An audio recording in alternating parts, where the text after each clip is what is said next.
What's going on? Lord have mercy. Ain't about what?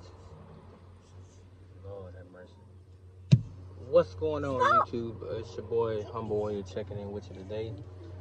As you can see, I got my three little boys with me with the CHKD. I'm trying to talk, man. I can't even make a video because you want to get behind me and make noise. We're sitting at the CHKD with my other son, who's currently in there right now because he's not feeling the greatest. But I wanted to do a little video about well, actually, I did a live video in regards to the media pundits and how the mistreatment of Tua and how they basically continue to put these memes out about how you can't deliver the ball. I also saw a TikTok today. I think the kid's name is Ramirez or some of that dude. They call him Little Tua. I actually just followed his page on TikTok, but they were saying which NFL team could use him. And of course, in the comment section, somebody had to put the Miami Dolphins. So I'm like, they do realize, Tua still has the same arm strength. Yes, he came off with a horrendous hip injury 2 years ago, but you can actually tell he's gotten stronger, and that hip is stronger than it was the last previous 2 years or 2 seasons. Back in the window? You ain't finna fall out the window either. See, I gotta stop and fuss, see? But to those who's actually like, that won't quit with the bashing, I'm just, at this point, I'm like at a loss of words. I mean, the season hasn't even started. This is training camp, and yet people are saying that he's gonna get replaced by Teddy Bridgewater. Don't get me wrong, Teddy's a decent journeyman quarterback. He's not a starter. He had an opportunity in Minnesota until he wrecked his knee, and then from there he just bounced around from team to team. Now, when in Denver, I think he put up 3,000 yards, but he wasn't the answer there either, because he has not proven the ability to actually, lead a team. He's more of an off the bench type of player or asset for the team. So, with that being said, Tua is the starter. I feel like he will become an elite quarterback. I feel like he'll put up bigger numbers this season, barring that he stays healthy. Now, because they improved the line, he shouldn't have to worry about being as pressured as he was last season. If you actually watch every single game like I did, he was under pressure a whole lot. The only thing was that he has immaculate pocket presence. So his ability to avoid or step up or sidestep or even get out of the pocket to avoid the collapsing pressure that was besieging him is impressive. People don't give him credit for it. All they care about is him attempting the ball downfield. Now, if you know football like I do, and like the pundits, Shannon Sharp, Chris Carter, all those guys know it takes more than 2 seconds to get down the field. It just does. I don't care if you run a 4.2. It's gonna take you a couple of seconds to get down that field. Probably at the max 3 to 4. 3 to 4 seconds into the snap of the ball, you should get into your route. But if you only got 2.3 seconds to throw the ball, the only routes you can run is seam routes, comeback routes, slants. If you run a go route, by the time they actually let the ball go, or by the time you halfway through your route, the ball should already be in the air. But because Tua don't have the time to actually process what's going on or be able to see the person down the field, that's why he missed open people, because the pocket around him is steady collapsing. Now I'm praying this season, because he has a cornerstone at left tackle and Armstead, that he had to worry about that side collapsing. He can actually step in the pocket, make those passes, and not have to be so concerned with both sides collapsing. The right side, they'll focus on getting more protection and giving them more time, because as you know, as I know, Von Miller and people like that line up on the right. So if you give him time on the right side of the pocket to give himself an opportunity to play develop and make the right pass, he's gonna start getting those yak plays. But until he actually receives the protection that he needs to digest the play and allow it to develop and then get the ball to the right person, he's gonna get the same thing he got last year, which is more scrutiny. Stop! Don't make him upset, man. Come on. Okay.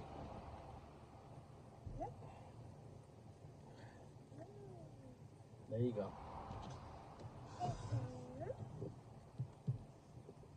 So with the addition of the weapons he do have, and with the soon-to-be training camp and preseason that's coming, praying nobody gets injured during training camp. Like nobody, they don't lose a single soul. I hope that everybody stays healthy. Everybody can get to preseason, and then after the cuts, the 53-man roster, hopefully they'll stay healthy enough to get through the season, to win enough games to get them a decent playoff seeding and get them either a wild card matchup at home or first round bye. Preferably a wild card matchup at home, you know. That way he can get his first postseason game at the house.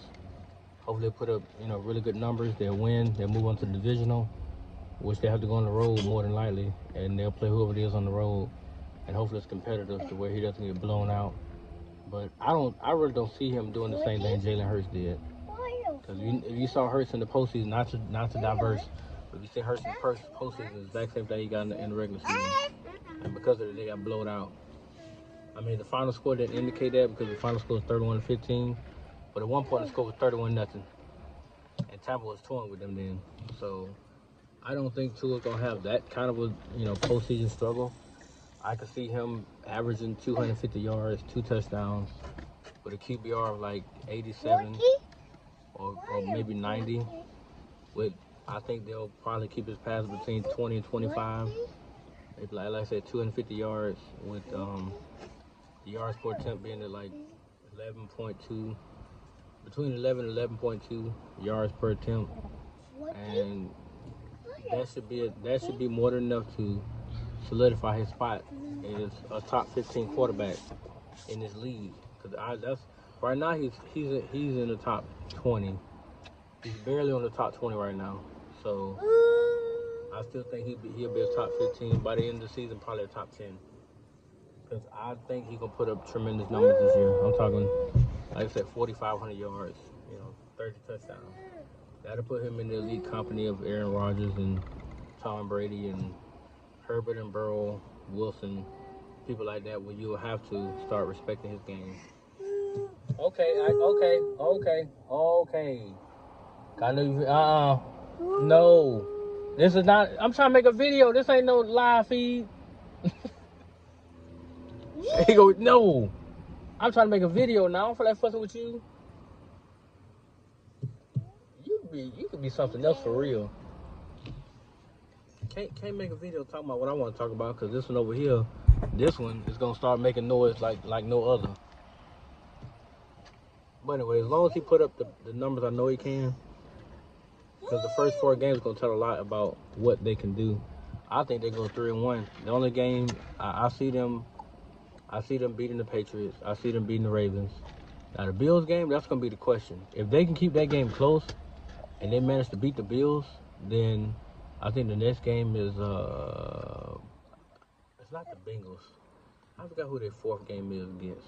But if they beat the first 3, especially the Bills, they're 3-0 by week 4. It's gonna be an exciting season to watch. It literally is gonna be something that people won't forget.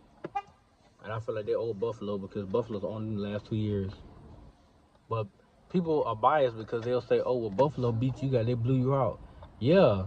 3 out of the 4 meetings, they blew them out. But that final game in Buffalo, they did not blow the Dolphins out. They won by 11. They won by 14. So that's not a blowout. Because at one point, the Dolphins had it. It was like 11-15. They had crawled back to within 4. And then, of course, the Bills scored a touchdown and field goal and put the game out of reach. But for the most part, the game stayed close. The defense kept it close, and then Tua gave them a touchdown, 2-point conversion. And then they didn't really score again. But he kept it right. Cause I think the final score was it was 26-11. It was like a 15-point win for the Bills. Other games, though, at home they got smacked 35-0 when Tua got hurt. They lost in Buffalo 56-26 his rookie year. And then the second game of the season, I think they lost by I want to say it was either 20 or 21 points. And that's when they had Fitzmagic. That was his rookie year. So I still think they can beat the Bills. All thing the Bills did was get Von Miller. But you gotta remember, Von Miller's older now, so his motor's not gonna be as high as it was when he was younger. Now, like I said, they're gonna switch the coverage to that side to keep him upright because of Von Miller. But if Terrell Armstead can keep his guy at bay and they lock up the left side like I think they can, Tua will have a solid offensive line to do what he has to do. As long as the committee of running backs are averaging 5 yards a pop, that's going to be a hell of a play action. And whatever else you want to mix into the mix. What defense have to respect the run and the pass. What?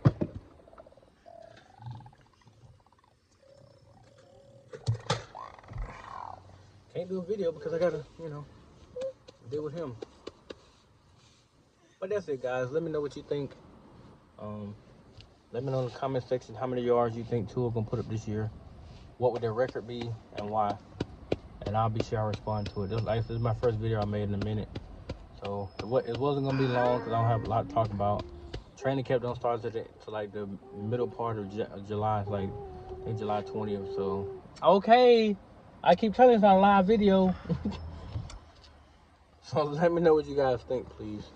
I actually enjoy reading your comments, even the ones that be baffling my mind. I still love to read them and respond. So let me know what you guys think. Peace.